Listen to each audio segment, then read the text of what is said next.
Hey folks, it's Jeremy Kirkland. You're listening to Blammo. Hey, howdy, hey. How we all doing? Are we all alive? Are you sick of it all? Are you sick? Are you healthy? Well, whatever you're feeling or whatever you're doing, I'm glad you're here. It's your favorite bald boy, and I'm back from New York. I'm back from New York Market.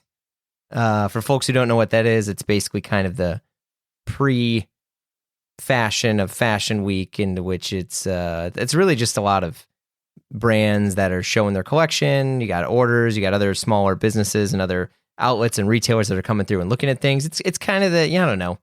It's a good time. It's a nice little sandwich here and there. It was good to see the folks, the Beams Plus crew with their pop-up happening in New York. A lot of things happened, but I'm sorting through my thoughts and pods from the past week.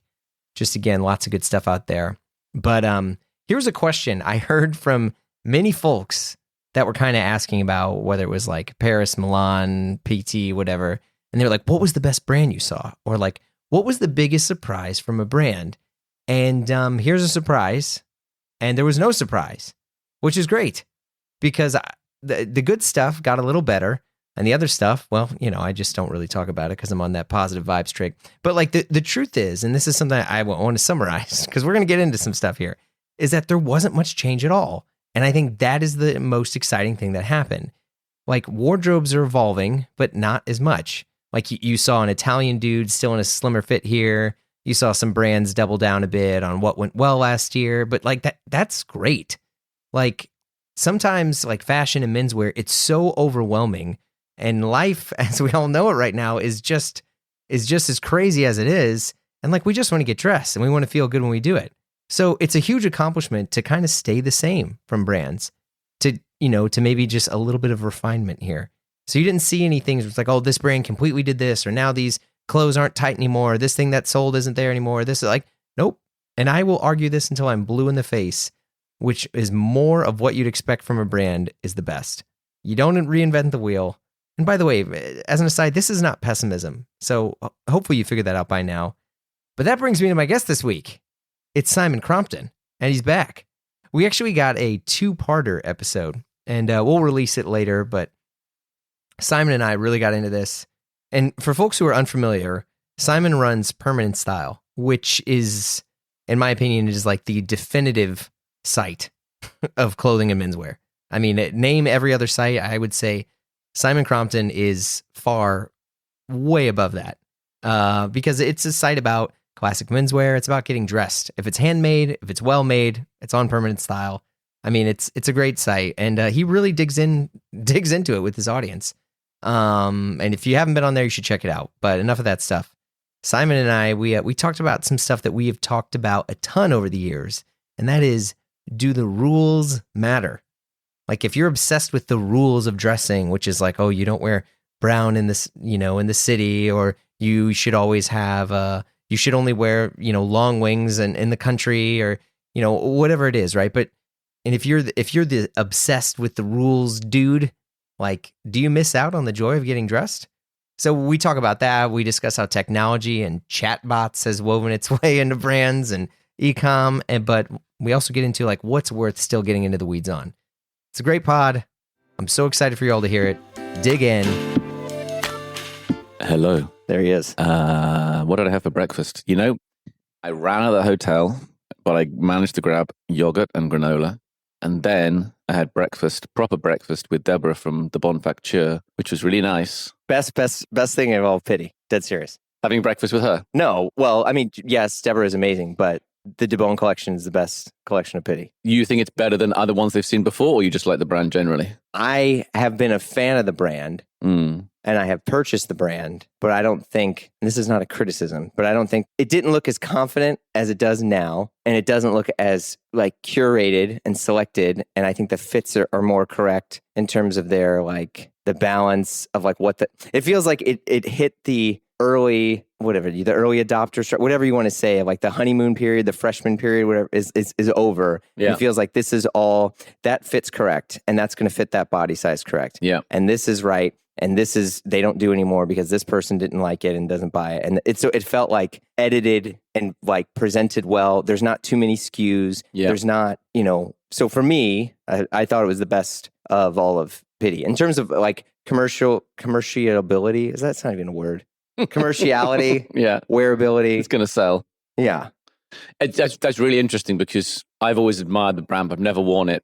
Always felt a little bit too big or too kind of casual for me for like tailored stuff that I wear most of the time. So I don't know how the brand has evolved. But when I was talking to Deborah this morning, she was saying basically exactly what you just said, that it feels like the most confident collection that she's done. Oh, she said that? Yeah. To use that precise word. And because she put it down to the fact that because they're doing much more straight to consumer these days and less wholesale. Whereas historically, they were doing a lot of wholesale, and you feel you're being told by all the buyers, who do all your wholesale, oh no, you can't do that, or no one's going to buy that, no one's going to buy that. Yeah. Like an intermediary between you and the customer. Whereas when she's doing straight to the customer and actually getting more feedback from the customer, they open like a little showroom/shop in a small area of Paris as well. So they're getting that feedback. And all of a sudden you can be a bit more confident in what you're doing. Like, actually, no, I believe in this fabric or this coat. Or they were doing, I think it was a camel hair coat, which was like €2,500. And she was terrified they were never going to sell. At the last minute, she went up from doing 3 coats online to 4. And they all sold it in the first couple of weeks. Just like, okay, yeah.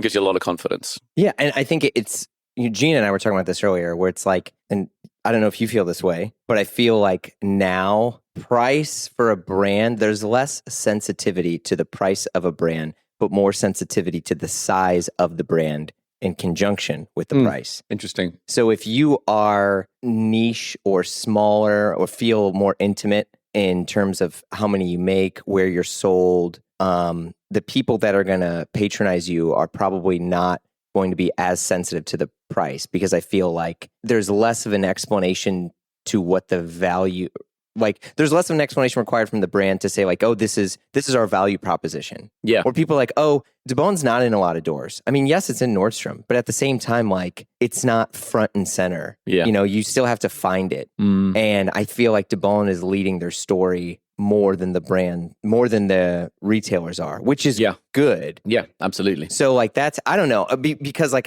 I mean, I sit and think about this stuff probably too much, especially because I am way, way more discerning about what I'm buying now. Yeah, you got too much. I have way too much. And I say that like embarrassingly. And I just got rid of 10 Orazio suits. Because they didn't fit, or just because you don't really wear suits like that anymore? Both. I mean, I could put them on. You'd be like, yeah, that fits. But it's not the style you want in that fit to really wear it. Like you've always worn your tailoring in a way that doesn't look trendy. That's good. Like even right now you're sitting here, like what's your jacket? This is from Vittorio Cellino, like ex-Liverano cutter. Yeah. And there's so much like space in the shoulder, and it's off the shoulder. I mean, Florentine, right? But like it doesn't look, I sound rude to say, you don't look like the other dudes out there in a jacket. And I think that it's interesting because I've definitely changed over time. I try on things from a few years ago and they're definitely slimmer. Like weirdly, there's a Japanese tailor I saw this time, Risatos, I think is the brand name is. And I haven't seen him for 5 years because he had a whole personal issues and he basically shut down for a few years. And he was midway through making me a jacket. And he brought me the jacket this time to kind of try on again. And it was so tight. Oh, okay. So I can see, you see 5 years later the kind of differences you've got. But you're micro millimeter adjusting in terms of your style. Yeah. You're staying within a kind of moderate range that's within the kind of bigger swings of fashion and so on. Yeah. We did a really interesting article that I, as a very like a geeky guy, a nerdy guy, I really loved, where I was comparing my shirt measurements and my shirt measurements, body measurements with the shirt maker over time. So the last 10 years of like using like Luca Avitabile, for example, he's made shirts for me and he's also measured my body at different types as like a check measure. So I can see that over time, okay, my chest has gone up, say like 2 centimeters or something in that time, or my waist, 3 or 4 centimeters in that time. But actually the shirt fit I want has gone up by much more than that. So I can see, oh, okay, so it's partly my body shape. Okay. But it's actually partly me just wanting it more. Like I need another 2 centimeters in the chest, but I'm asking for another 5 centimeters. So it's a style thing as well as a personal thing. Yeah, because I always feel like how much are we influenced by, in the world of classic menswear, I'm air quoting the word, how much are we really influenced by a trend within that? And it's like, I think you're probably one of the best case scenarios because you're still wearing all of the same stuff. Like you still wear a lot of tailored. I mean, granted, right now that's what like a sawtooth Western and like a flannel, like a plaid. Yeah. So, but you're still wearing leather-soled shoes. You have still tailored. I mean, they're called trousers, but they're still tailored, and it's a tweed jacket, but it's still tailored. Yeah. Versus like I'm wearing essentially pajama cords. I am wearing a shirt that's 15 years old. I was going to say, I love that. My mother-in-law, she's patched up the elbow. That looks great. All the patches here. Yeah, but I love the wearing on the collar as well. I wish my collar's like that. It's who would have thought? But so now you're saying you're wearing your stuff slightly bigger, but they're not like say as big as say like Margaret Howell tailoring that I just was. No, exactly, and also. And actually, then going back to like De Bon Facture, not as big as most of their stuff as well. Right? Like their like balloon trouser that's like really popular is higher waisted and bigger in the leg than I would ever wear. Even though I have gone slightly higher rise and slightly bigger in the leg than I was like 10 years ago. What's your trouser opening now? That's a good question. You 23 centimeters? No. I want to say 21, but I'd have to double check. Yeah, there you go. I always find it, I think this is probably laziness, but when people ask that kind of question in comments and things, I'm always like, but it's proportional to your size and you don't just go off this and it's about the rest of the leg line as well. But that's probably just an excuse because I can't remember what they were. Well, but I think that's also, this is about you, right? And like my question that I asked in this case was about you, not like what size should my trouser centimeter opening be? I think that we talked about this earlier. I mean, we can even jump straight into this about the nitty gritty of like prescription style. Yeah. Being too specific and too geeky about all the little details and like losing track of the big picture, basically.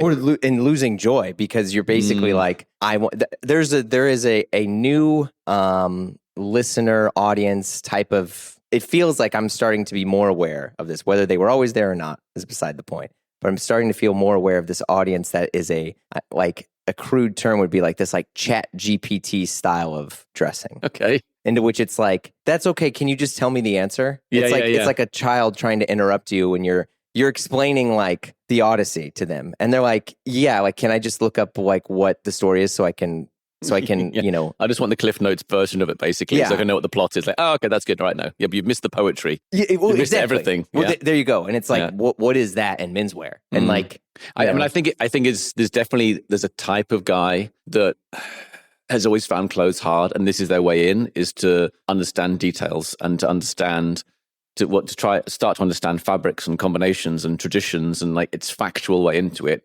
Whereas a lot of people who actually really like clothes, they got into clothes younger from just a style point of view, just seeing a brother or a friend or trends they really liked, and they tried that and it didn't work, and they tried something else and that did work, and they evolved it through this years of just being interested visually in like trial and error. Yeah. And those guys tend to have much more style because actually they spend a huge amount of time doing that, but all just in a fun, playful way. Whereas a guy comes in and just wants to kind of learn it, that can definitely get you some of the way, but it's nowhere near all of it. Like you need to be just playing with the visual idea of style and what it is and how it looks good on you rather than just focusing on individual details. And it's the classic one for me is always when somebody asks, like, would this shoe be like versatile or something? And they're like, well, it completely depends on your style and what else you wear. And also, don't just talk about the individual item. Like, tell me everything else you're going to wear with it. Tell me everything else that's part of your style and your lifestyle. Right? But they're just focusing on an object and going, am I going to buy this individual object? Or does this object have style? Does that make sense? Yeah, because you still engage directly with your users almost per post. Yeah, absolutely. Yeah, it's one of the... Like Lucas, who now works with me, it's been fantastic having other permanent people in the team. Yeah. That's been quite a recent thing. That's amazing. But answering comments, individual, like every comment that needs an answer, doing that like all day is still something that I think I need to do, but I also enjoy doing. How much time do you spend doing the comments? Yeah, post the article. It's probably certainly between 1 and 2 hours every day. Every day, yeah, which is fine. 5 days a week or 7 days a week here. 5 days a week. My rule at the weekend is that I check in comments once on a Saturday, once on a Sunday. So I'll go in some quiet time of the weekend, do the comments that are there, and then shut my laptop and not do it again for the rest of the day. But I always do it those 2 days. And you respond like full length. They're not. Yeah. It could be like 3-4 sentence kind of response to somebody. So you also respond to people that I would probably not respond to. And I like, not that I'm an asshole. I would just like, they're awkward, absurd criticisms. Yeah. I think the reason I do that, and the reason it kind of keeps me having the patience to do that, is how many people say how much they love what the comment section on Permanent Style is like. Yeah. Like how polite it is generally, how interesting, how substantive, how worth reading so much more than other comment sections or forums or anything. It is good. It's a very good comment section. Oh, thank you, man. And I think, and the reason it's like that is because you spend the amount of time moderating comments, not publishing some because someone's just being abusive or shouting at somebody else. Sometimes publishing a shouty one and saying, look, I like your point, making a good point there, but let's just keep it polite, please. And that's what everyone loves because they feel they can come here as a safe space. They can ask a stupid question and they'll get, a perfectly, considerate answer and get some responses from other people without having to think they're just going to get abuse or people are going to shout stuff or whatever. So it's because people appreciate that so much, that gives me the motivation to keep it going all the time. Yeah, I mean, because that's if you're doing a couple hours and you're doing maybe 7 days a week. I mean, that's almost a part-time job of just engagement. Just yeah. It's very, I mean, I guess in some ways, a lot of people say it's just as valuable to them as the articles themselves. So it's just like you're writing an extra article for every article, basically. So here's something that one of my listeners told me is they put your entire website into ChatGPT. Okay. And they asked to create a Simon Crompton chatbot to tell them what to wear every day. I'd be really interested to see what they found out of it. I actually tried that as an experiment last year as well. Yeah. And the reason I tried it as an experiment was because there's all those comments, right? Yeah. Like we're doing our awards at the moment on the website and there's well over 100 comments already. There's so much information I feel in those comments, which it's very hard to see. Like it's very buried. It's not that searchable. So I thought it'd be great if there was like a bot that could actually surface all of that stuff. What I found when we did this experiment was the information it came up with was good. Like I feel like we asked a bunch of questions and one was about like recommendations on things to wear to get married, for example, like a very common question.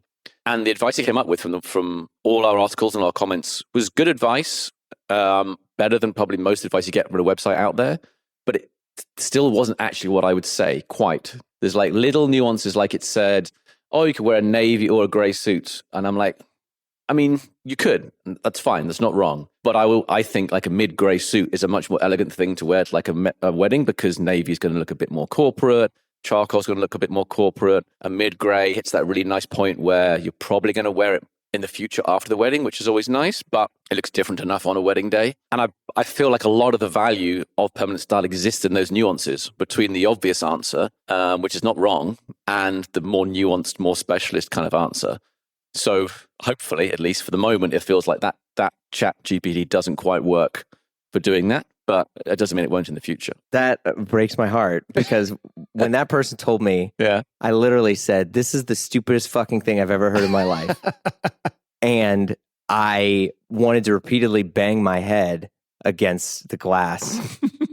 Like it just, and this is why I say, and like, it's a very strong response. I'm trying to be as strong as I can on purpose because for me, and this is where I recognize this is my personal journey with clothes. And maybe my journey is going to be different than others, right? And maybe that's even the core of my argument, but it removes the romance of getting dressed. Yeah. Okay. So you don't like that because it's not because the information is wrong, but it's too prescriptive an answer. Like I just want to do what Simon will say I should do, and that must be correct, and I'll just do that without thinking about it, without enjoying the process of trying to work it out and dressing myself. Yeah, and I think the other thing is, and this is apart from the fact that I think it's really, I think it's almost a level of theft, which could be a whole other conversation we don't need to get into. True. But I think like if someone were to hire you, which maybe I don't know if you have or haven't done in the past, you can get that.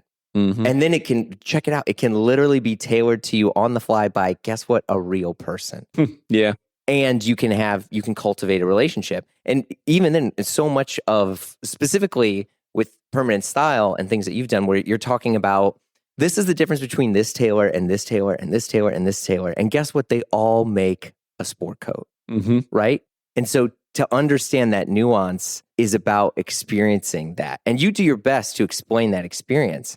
But nothing will ever be as good as experiencing yourself. Exactly. Yeah. And so when it turns into, so he told me this, and I was very polite at first, but I was like, hey, could I be like really blunt with you? And I was just like, this is it's horrendous. I was like, you've missed the point. I was like, this is absolutely devastatingly heartbreaking and you have to never do that again. And he was like, what the hell is your problem? And I was just like, you removed every bit of joy from this. Yeah. Because you turned it into a checklist. And I was like, and for me, and I've talked about this on the podcast, I was like, so much of this has been almost a journey of my own mental health. And I think you could argue how, when people mark about how, dad style, right? Dad style is because of all these things that also shifted in your brain and how you react to the rest of the world. Yeah. And where you make your priorities and where you do this. And I was like, and look, a chatbot, maybe it can discern where you are in your journey with a partner or in a paternal journey. But I was like, it's just so empty. And I was like, it's a bit more like I feel like people ask questions about like, I'm going to go and start work at like a Magic Circle law firm in London or something, kind of what should I be wearing every day? And it's like, I have no idea because I haven't worked in a law firm. But that's the kind of question that a checkbox kind of answer could give you. Okay, in this law firm, people wear suits and shirts every day, but no ties, but they have a tie for a meeting or whatever. That's a checkbox system, right? Yeah. But that's what you're being told to wear by somebody else. That's nothing to do with your style whatsoever, right? Yeah. But that's what you're going to get from that kind of chat GTP or that kind of like checkbox kind of approach. Yeah. Because I think I don't think that AI is bad or even some level of chatbot is bad or wrong, especially if that is your first way to solve a problem. And you don't know because this was how you were trained, right? Because that's the thing I would never ever want to do is shame a person when it was like, well, this is my first line of defense. Yeah. If anything, the only shame I would ever want to do, and that's even a bit of a stretch, is when someone wants to take a shortcut. Yeah. And I feel like, the shortcut of a journey of getting dressed and learning what your style is, you're going to have to buy bad clothes, but you don't know it's bad when you're buying it because it was good for you at the time. I look at all of these things for myself and I'm like, I feel so much more confident about how I can relate to other people, about how I can be kind to myself, to be an empathetic human being to society, because I feel that I've gone through different levels of journeys of imposter syndrome and body, like just like my body shaming or body image issues and all those things. And if there was a shortcut to do that, I don't think it would give me any of the advantages that maybe I feel I have now because I've just had the tenure of mistakes. Yeah. I never thought about that. That's really interesting. Well, I mean, and how it changed. I mean, I completely agree. Like, I think I was going to make the comparisons much more mundane about that it's not a checklist. Like it's like, I don't know, learning to cook or learning about classical music or something. Like it's much more rich and deep and personal than just that kind of checkbox. But I'd never thought about the fact that actually it sounds cliche, but is a process of self-discovery in that way, and it shapes you as a person because you have to put these things on it, put something on every day. At the beginning, you have no idea what these things are, what you like, what you don't like, what it says about yourself, and it's going to change constantly through your life, your job, when you become a parent, when you don't, when you have more time, when you have less time, what's all around you in culture. That makes complete sense. Yeah, well, and I think also, I mean, you mentioned what you said, like music and cooking. You were talking about that, like. All those things require practice, right? I could have, whatever, Mozart, you could see everything that they did, but you still have to practice. I don't think you need a talent to get dressed. I think there's people that have a talent into which how they can communicate how other people should get dressed. Like, I think you have that in trying to understand a person and, and then also convey your own experience, but you still have to practice. And I don't think I'm a master. I would never, ever in a million years say that. But when people make the whole jokes of like the joy is in the journey or all that, like, it's never rang more true. And the only reason why I would stand behind that more is I feel like the only thing I have in common with every single person I've ever met in the like 15 plus years of being in the industry is that is what we have. Is that it's like, yeah, this is where I was and I learned all of these other things. There's no one who is like, I answered it the other day and this is where I am and now I'm a master. Like, I'm a Pokemon master. I got the things, I got my badges and I moved on. And you're just like, and that's something that I'm also trying to be conscious of not projecting that as this is how people need to think. But like, and I think there's nothing wrong with just learning at a much more basic level. And, okay, I had no idea what to do before. And now I've learned that I like Oxford shirts and jeans and loafers, and that's what I wear every day. Okay, fine. But you've got to recognize that is very, very different from going on a journey with clothing and style and understanding craft and understanding the aesthetics of how, clothes make people look and the colors and textures. Like, that's an incredibly rich journey, which is completely different to the other one. Yeah. And some people may not have interest in it. And that's, I don't think people need to have that interest. But when it's like, because this has happened too, where, another listener was like, hey, I put in all the episodes of Blammo into this chatbot, and I've been experimenting with like, what would Jeremy say about this? And I was really flattered at first, because I was like, oh, I mean, no way did you get a straight answer. Jesus Christ. You look at everything that I've said. I contradict myself more than anyone, but, it's like, well, did it factor in what was going on in my life? Was my dad alive? What was the state of my marriage? What's the state of my paternal relationship? But I feel like that's just a thing that there is and I'm recognizing more, like even, so at the Jay Muser event, there was a person that came up to me, and they were talking about, he was like, hey, how do you get dressed in the morning? And I was like, I don't know. I was like, this is the first time that I packed for pity by choosing a bunch of things I know I like, and I put them in the suitcase because I couldn't make a decision. And I figured when I'm here, I have all these things that I like, and I'm just going to have to put them together and figure it out. And he was like, oh, and I was like, I could tell he wanted me to ask him, how does he get dressed? So I said, well, what about you? And he pulls out a spreadsheet, and then he pulls out, like his phone with like the photo app and their albums and all the different stuff. And he's like, and what I do is I copy and paste different things, and he makes these little mini mannequins. And I was like, oh, okay. I was like, maybe that's like trying things on in a mirror. Yeah. But yeah. I mean, again, I feel like I understand why people do that, but you will enjoy it more when it does feel a bit more instinctive than that. Yeah. And I realized that my face was communicating a level of disgust to that. And I'm saying this publicly because, I was also really embarrassed. And I even told him, I was like, oh, I'm sorry if it looks like I'm belittling what you're doing. I was like, I think this is a great idea, because I made the joke about, I don't know, did you ever watch the movie Clueless? Yeah, absolutely. She has the computer thing and all. Yeah. Definitely. And I'm like, that's a great idea. Yeah. But, I was just like, but like, what about, how your body is, or how you feel, or what the weather, and for him, he was like, time is the most expensive thing. It's all you're ever going to get. I want to shorten the amount of time it takes to make the decision. Wait a second. I got to get my bids in on the Bezel app, but more on that in a minute. I get all sorts of emails and questions from you all, which I love to read and respond. And one thing I constantly get, and even read in the Blammo Slack, is what watch should I buy and where should I get it? It's a wild world out there with all sorts of websites and shops, but I go to Bezel.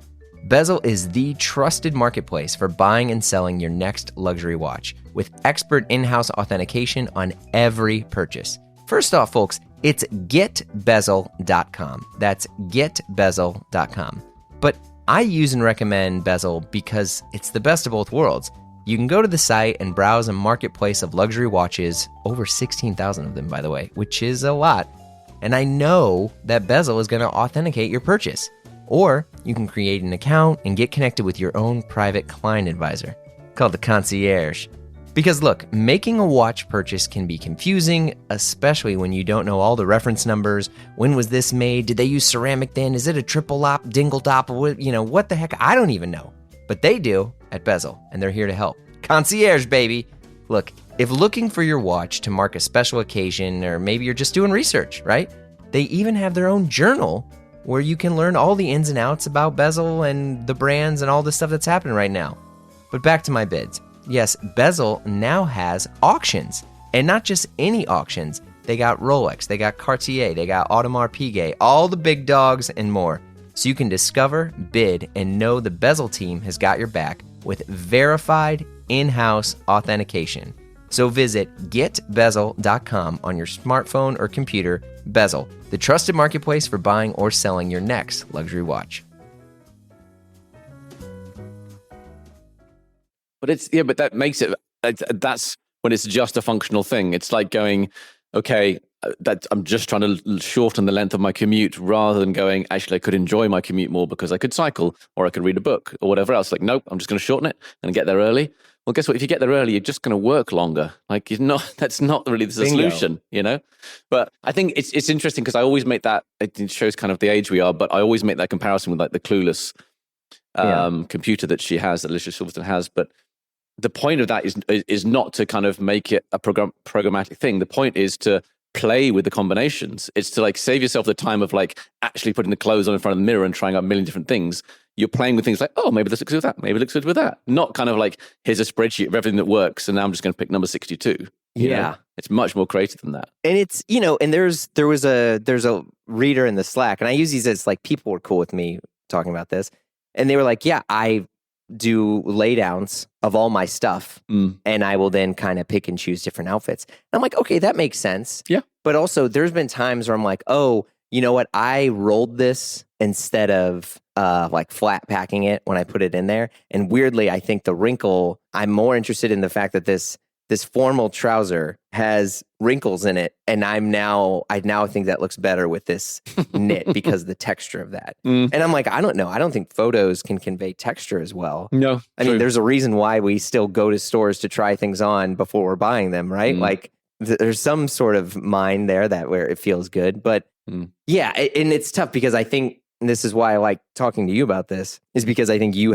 this isn't the British politeness, but I think I've always really, really admired your opinion and journey through this, because I think you're probably one of the only people who more or less started on the same medium and has maintained a level of not just, successfulness, but strong growth, so. It's coming back as well. I love the fact that everyone is now doing a Substack, which just feels like it's just a different name for a blogspot or a blogger, basically. But you know what they're doing 20 though. years ago. And I'll just throw this, they're charging people for it. Yeah, well, I mean, that was the thing. I think if paywall permanent style, paywall permanent style.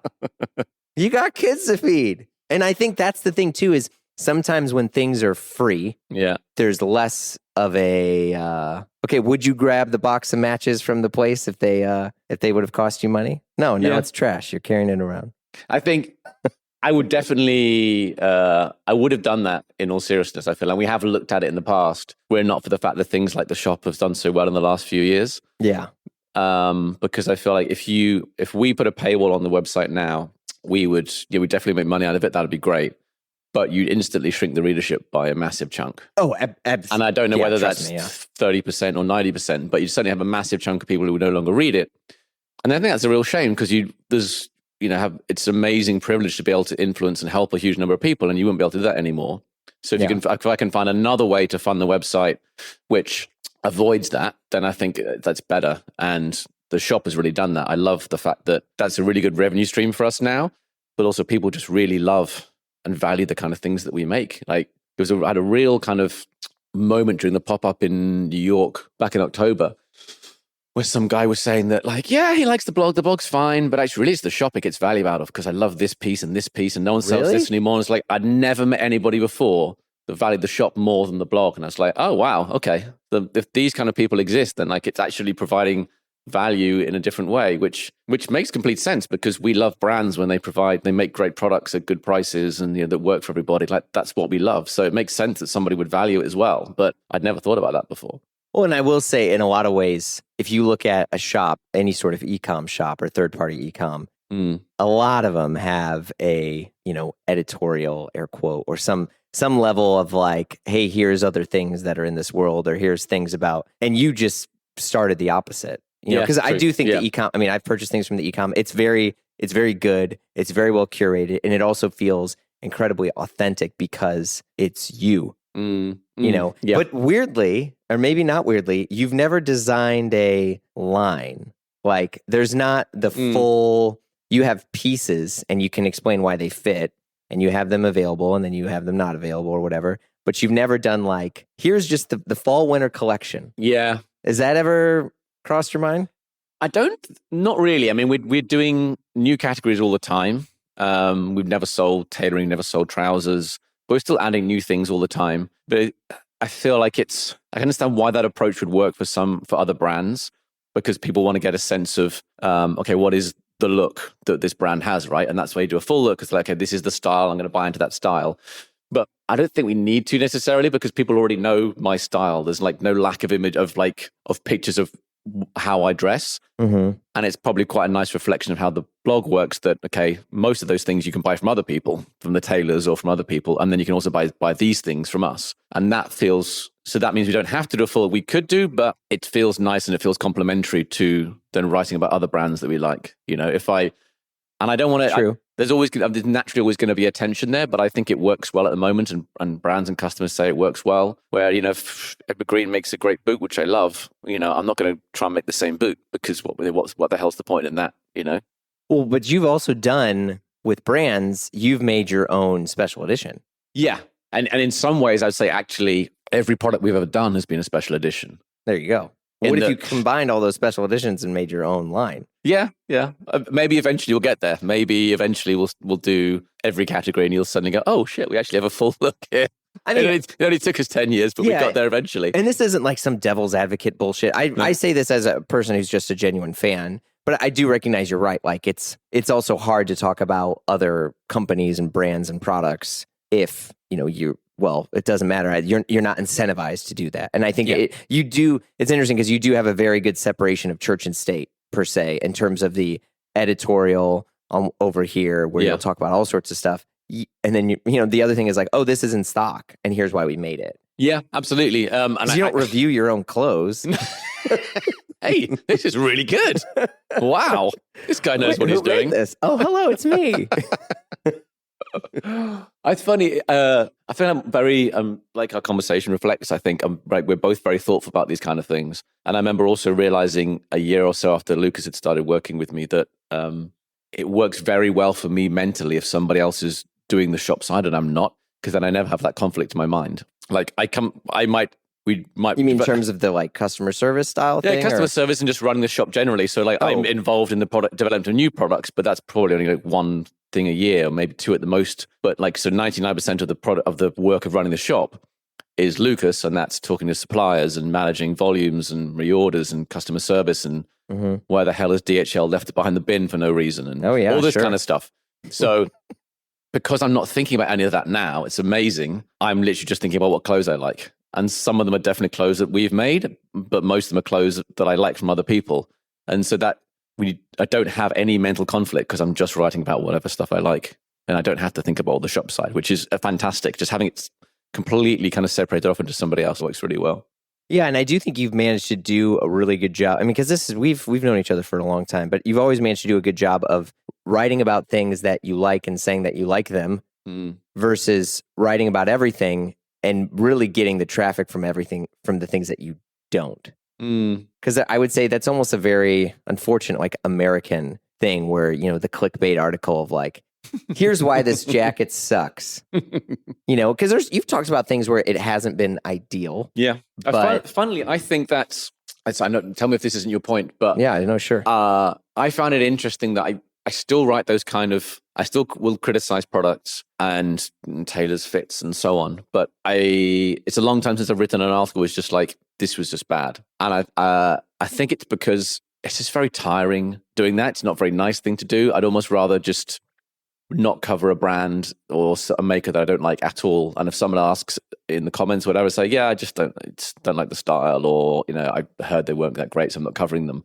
rather than almost try and find a way to sneakily cover them in order to say they're going to be bad because I know they're going to be bad. Does that make sense? Yeah. And I think too, because you said criticize, and I think that word means a lot of different things to different people, but you're using it, and I would say the correct term, and that it's a desire to offer feedback to improve.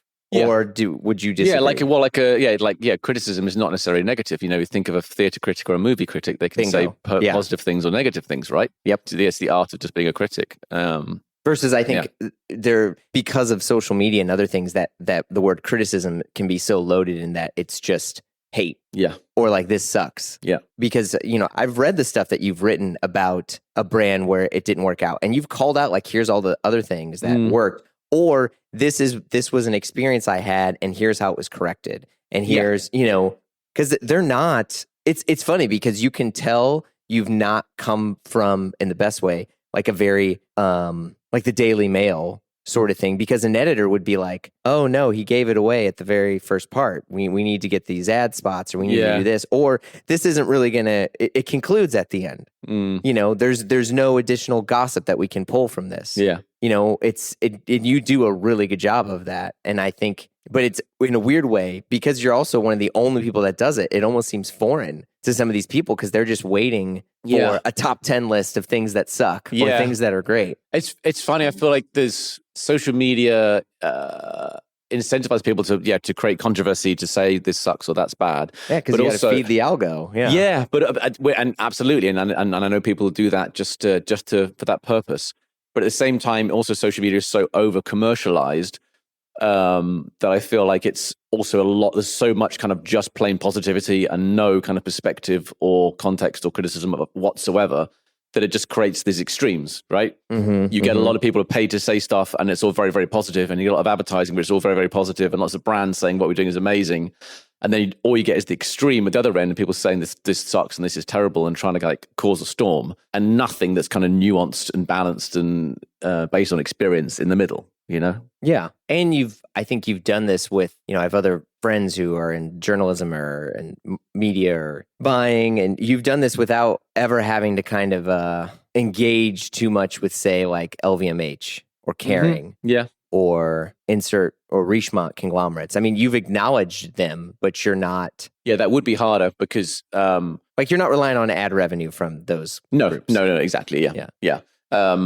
And I think the other thing that's different is when people are doing posts or whatever that's just about stuff being terrible, they're never talking to the brands about it first, because that would kind of ruin the point, or they might get right. You know. So what we always do is tell a brand first that we think something isn't very good and like engage with it, which is much, much harder to do. Like it's, you know, it's just an embarrassing situation saying that, oh yeah, we're going to cover this after. Actually, we don't think it was good in these ways. It's a much harder thing to do. They're going to react well or badly. But it's a much more responsible thing to do, because then actually when you write the article, it's not just this was rubbish, but actually we had these points we talked about with the brand. They feel this is just their style. This thing was wrong on that one occasion, and it's much more kind of fully rounded. But it's a lot harder work behind the scenes to get to that than just going like a quick video and say, yeah, I got these and they're terrible, you know? Yeah. Hey, I'm Simon. Here's 10 reasons why these shoes are great.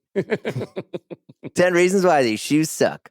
I mean, because I feel like that's the thing too, and this kind of comes back to the chat GPT or the AI bot of it all, is because especially with you know what we were talking about, like it's a journey. You have to read it all, you have to engage with it all, you have to ingest it all, so you can process it and find out how it works. I mean, because you even talked about, I don't know what you were talking about. Oh, like I had this jacket made or these trousers and they're really great. I'm still kind of a little bit, you know, miffed about this thing, but it's good. And I'm like, well, wait, is that a positive or a negative review? And then in my head, I was like, well, wait a second.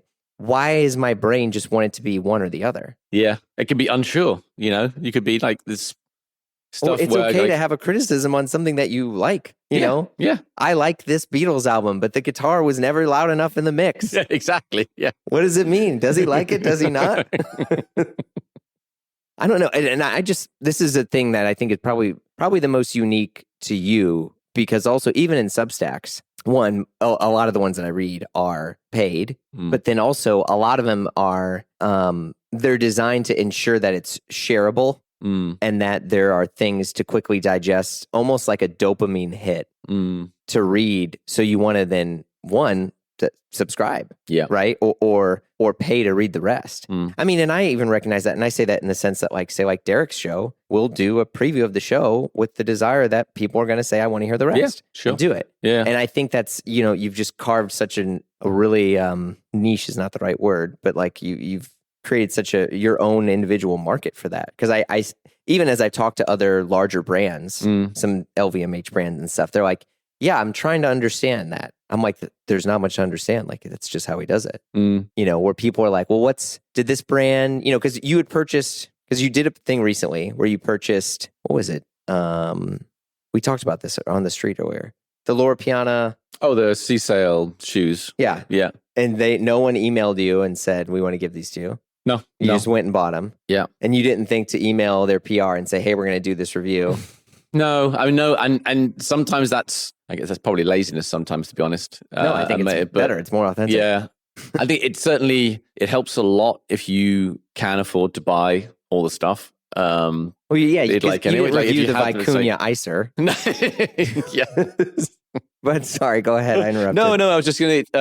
I always feel it's hard for like younger guys or someone just without the funds to buy the things they want to cover, because it often ends up being compromised because they end up trying to get stuff for free. Yeah, and then that's just a much harder kind of thing to stay authentic about. Whereas if you can afford to buy something, from a tailor or from a Loro Piana or whatever else, then you don't have to worry about any of that kind of stuff, And some of those brands I have worked with a little bit in the past or have connections with them. And it's just, I know from experience that it's not worth like reaching out, because there's like 4 levels you'd have to go through to get any kind of feedback on what was happening. And all that's going to happen is that they're going to try and kind of micromanage exactly the things you say or the message you're going to put out. And it's just much, much better just to buy it and talk about it. And if they like it, they like it. Who cares if they don't? Well, and the interesting thing is, despite all of this, you actually did really like and favorably recommend this boat shoe, right? Yeah, I think you struggle a little bit on the value for money, but then in every other way, they're amazing. And I think, that's this is a whole other conversation, but I think there are very few of those designer brands where I know I'm going to get the quality. Like Hermes and Loro Piana are the only ones that I would ever go to, where yes, they're incredibly expensive, but I know I'm getting the quality as part of that. Whereas most of the other brands these days, designer brands, I don't think I'm getting the quality that I should be for that price, regardless of whether I like the design or anything else. And that's just really off-putting. Yeah, I agree. I mean, have you purchased any Loro Piana clothes or outerwear at all recently? Because I think Loro Piana trousers are not ideal. No, that's true. And I think the style is definitely evolving. It's much more fashion and like young. Yeah. Yeah. Like weirdly, for a long time, trousers were weirdly fashionable, fashion and young, and quite slim and a little bit short. Yeah. But knitwear was quite big and square and middle-aged. And it's like, okay, actually, I know exactly the kind of person that they're dressing at that point, right? Yep. But yeah, that was weird. I think they're definitely improving in the last few years, which is nice. But I bought a half zip sweater last year as well. No, full zip cardigan last year. Ooh. And it was just, it's incredibly expensive. But you got it. Yeah. But the thing I loved about it was that I could tell how incredible the quality is. Mm-hmm. Loads of things like you spend enough time with like cashmere knits, and how hard it is for people to get really good quality cashmere these days, because so many people make it, and it's the supplies are so restricted. You could feel immediately what that kind of quality was, and I could also tell that it was entirely hand knitted, but they hadn't even bothered to write that on the label. Whereas like a purple label or double RL, you write like hand knitted on it, and it's twice the price of all the other knitwear. They don't care, because it's still like it's £2,000 or whatever. So it's hand knitted, but they don't even say that. They just make it an amazing way. Like, oh shit, okay. Oh, that's a really good point. You're right, because sometimes even a luxury brand, say like Purple Label, they'll want to call out why it's luxury. Yeah. You're right, because it's almost like trying to add an additional excuse to the label versus like it sounds like you're saying just the label itself is like no. Yeah. Well, obviously the label and the products are fully aligned. Yeah, I mean, it's true. I think I have a real weakness. I mean, it's not a massive weakness, it's fine, but just amazing product, amazing quality things. And I think it's always going to be the thing that's going to push me to spend probably a reasonable amount of money on things. And I get that, it's just, I just think it's very rare. Actually, there's that much menswear out that's incredibly impressive in that way, that particularly anything that's more industrially made. Bespoke tailoring, bespoke shoes, those kind of handmade things. Sure, there's that stuff out there, and we covered that, and that's beautiful. But something that's made, in large multiples and getting lots of stores that's actually incredible quality like that is vanishingly rare these days. Yeah, no, I agree. Especially now where it's like the luxury is the ease of getting it, and the lifestyle or something you're projecting by getting it, or feeling about yourself by getting it. Yeah, which I have been conned so many times. There was a brand that I purchased, and this is why I didn't go crazy at Margaret Howe earlier. There was a brand that I purchased, and I was like, this is awesome. And I was like, oh, it's on sale. Okay, I'm going to get it. And I get it. And the truth is, the color wasn't really ideal. The fit wasn't really ideal. But I just was like, you know what? It's on sale. I think I can get this was a Black Friday deal, which was so stupid that I did it. But you were tricked into it because of all the other things, or because you wanted the lifestyle of getting that brand? You wanted that image of the brand that was really attractive, but then you were tricked into it, and it wasn't because the quality wasn't great. Well, no, yeah, and I get it. And this is the thing: the fit was completely bad. It was like it was so bad. And what was crazy is I messaged the person earlier, and I was like, hey, I don't really know exactly how this fits, but I really wanted this because I also wanted it because I knew there was not a single person, even in my circle, that owned it. I was very, very proud of this. And I recognize the vanity on this, which is almost why I like do these confessional things here. And I was like, okay, I'm going to get it. And then there's a little bit of a language barrier. And they're like, well, with what you're saying, we would try this one. I was like, okay. I was like, well, it's on sale. All right, fine. So I get it. Try dog shit. Doesn't work. Too big. Feels kind of luxe. Whatever. And I was like, I wonder if I should just get the smaller size. It's like, maybe. And I got I've been selling and getting rid of a bunch of older clothes. And I'm like, hey, look, there's some extra money here. Might as well try again, right? The square peg didn't fit in the round hole. Maybe. You just need a smaller square peg. Yeah, fine. Exactly. Nope. So I ordered it again. So what you're saying is you wanted it to work so badly that I spent twice the amount of money on it, and I wore it once, and I received a comment from a loved one. I was like, "What? Wait, didn't you? Those are kind of weird." And I was like, "What a death rattle! It's over."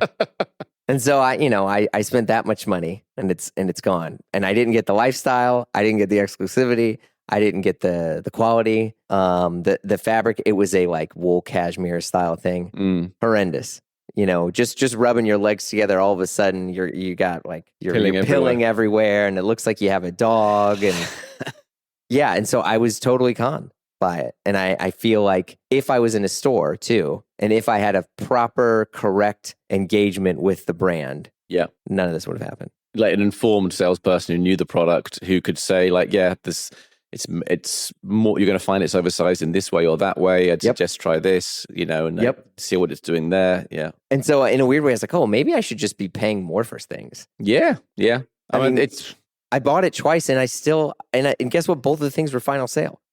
And no one's going to buy this online because nobody knows who this brand is. I mean, outside of this, this tiny little spot in Japan, and no one in Japan's going to buy it because it's all the way over here. Whatever. Well, just returning briefly to the point you're making before about the value in clothes and just getting dressed in style and about the personal kind of journey of it. I thought it was really interesting what you said yesterday about how, like, when we both got into this, 15 odd years ago, like the point of it was not to get like the perfect fitting shoe with the right stitch count and, the exact right kind of toe shape. The whole point of it was that it was a way to get into other stuff, that it was the whole reason that people, like the whole hashtag menswear thing started and got off the ground. Like men had this freedom to kind of dress more, and there's more information about clothes out there, so you could really experiment and find yourself in that way, right? Yeah. And I think people just have forgotten that. Absolutely. I mean, and I don't know if they'll remember or even view that as a way to get into it now, because I feel like the importance of speed is just outweighing everything. And so, I mean, the chat GPT style stuff. And even if it's just like, well, could I just pay you and you to tell me the answer? When I'm like, dude, no, like, where do you live? Do you travel to this place often? Do you do this? A person asked me if I would start working with them like on clothes. And I was like, hey, like, you probably don't want to do that. Like, you can go hire this real stylist. And I gave him the info, and he comes back to me and he's like, I'm not going to waste my time with that. They asked me to fill out a mood board. And I was like, man, that's a really good stylist actually, because they want to understand you. And he was like, no, I just want to know what to wear to look cool. and I think like that's the summary of all of it is it's, because I obviously I don't want to sound like some sort of egotistical asshole. It's more of like, don't you want to have as much fun in going through this? Yeah. And maybe I just have to be okay with the fact that like, that's not their idea of fun. Yeah. And it depends what you're trying to get out of it, in that, trying to look cool, like that's a terrible idea, because everyone, to be look cool, you have to be like completely comfortable in your clothes. And because they're your clothes and because you really like them and because you have an involvement with them, you're not going to look cool if someone tells you which Palace sweatshirt to wear and then you go, oh, but that's cool. Yep, that's not how you look cool. But if it's like, I understand more the kind of guy who you get readers who are like, okay, I'm now kind of 30 and I've basically like been dressing in like crap my entire life. I want to start just looking good, just kind of dressing well. And they will enjoy the journey, but they don't want to spend 10 years getting there. They want to spend like 2 years getting there. And I understand that some information is going to help them. If you say like, okay, look, start off with these particular pieces, for example, see what you like, play with these kind of colors, and that will help them and speed up that process. But it's completely the opposite thing to say, just avoid that process entirely. Yeah. And even then, like, I don't mind if I don't think you need to spend 10 years on it. I don't even think you need to spend 2 years on it. You can do all these things, because I'm assuming if you do start spending, a year, 2 weeks, a season, you're going to be like, oh, this is so much fun. And it's not even you have to spend a lot of money. No. Because there's stuff that, I really like, I'll just go ahead and use his name. So I really liked some of the Evan Kenori stuff. Mm-hmm. I think, full disclosure, I've reached out to ask him to come on the pod, and the dude just doesn't respond. And I even know other people who was like, oh, I'll ask him. He's like, oh, he just doesn't do press. Great. Congratulations. Still like the guy. Wanted, and I was like, I think that's a really cool, nice, like oversized wool shirt. I was like, I'd like to wear something like that. I'm like, I don't know if I want to pay $1,000 for this. I get it. It was made this way. I get it. And I was like, you know what? I think a lot of this stuff was made this way in the 60s and the 70s. I'm not saying that it's identical, to be clear. But I was like, I bet I could just look for a vintage one. And I found one. It's right here. $18. Thanks, eBay. Totally new old stock. A beautiful, very, very heavyweight. You could have said this is like box. It's it's nice. Yeah, bingo. Yeah. And in a weird way, I was like, that is the journey. It's not the money you had to spend. It's the fact that you had to think about it. You had to engage with it. You had to, and this Evan Kenori is just the example. It could be any person. Yeah. You can find, I want to have a cool tweed jacket. Now I recognize that is ready to wear. And that is, I bought that oversized. Sure. It's a little bit easier. If you want to have the perfect shoulder, you're probably going to have something made for you. Yeah. But when it's like a jean or a trouser or a shirt or whatever, I don't think the cost to enter or play that game is as high as what someone may think. No, I completely agree. Yeah. And I think that's the thing I like most about like the trend with more vintage and secondhand stuff these days is it's so much easier to experiment with all that kind of stuff. It's so accessible. There's so many more secondhand stores. It's so much easier to to find stuff and try them out. Yeah. Yeah, absolutely. And you can try them on too. I mean, this case, I got it on eBay, but I did know my exact, like I measured an oversized shirt that I had. Okay, yeah. So you knew what chest and length you're looking for and so on. I was like, okay, I want it, I know what my shoulder measurement is, but I want the shoulder measurement of this oversized shirt. And so I kind of, chose, I was like, all right, I can compromise on this centimeter difference or whatever. And I got it and it's fine. Yeah. But like, because a lot of times I'll say this and you're like, oh, you just think, well, that's because you're rich. And I'm like, by the way, I'm not. But it's like, no, the money is not the, no, because if so, just go buy Loro Piana. Yeah. Like, honestly. But it's honestly like, if it feels like the feeling if you don't have the money is when, okay, if you have the money, then all these options are available. You can buy something cheap, you can buy something expensive. But actually, most people with all that kind of money, they don't spend any of the time because they think that's too worthwhile, like you're saying earlier. So they just spend a lot of money on things which don't necessarily suit them or they don't necessarily like that much because it feels like the money is going to be a substitute for it, and it's not. Yeah, I agree. It's no. Well, thanks. This was really good. Pleasure, man. It was really fun. All right, absolute pleasure. See ya. You've been listening to Blamo. Our show is produced by Blamo Media. We're edited by Amar Lowell, and our theme music, as always, by the mysterious Breakmaster Cylinder. If you like what you heard, you know the drill. Share the pod with a friend. Leave a review on Apple Podcasts. Give us 5 stars or thumbs up on whatever other thing you're listening to us on, whether it's Dingledorp or Bing Bong, whatever it's called. But you can also follow us on Instagram for all the hot content. If you want to talk to us and give us your hot take, we'd love to hear from you. You can send us an email at info@blamopod.com. Last but not least, super ultra important, if I had a air horn, I would press it right now. You got to come and join us over on Patreon because the fun never stops over there. Look, the live show, the free show, whatever you want to call this, we take breaks here and there, but Patreon, it never stops. And we also got exclusive shows like Die Workwear, hosted by Derek Guy and Peter Zotolo, and the Triple J Show, hosted by yours truly with John Moy and Gene DeLeon. There's just a ton of stuff over there. So check it out at patreon.com/Blamo. If not, no worries. We got hundreds and hundreds of free episodes in the feed and more to come. So we will see you all soon.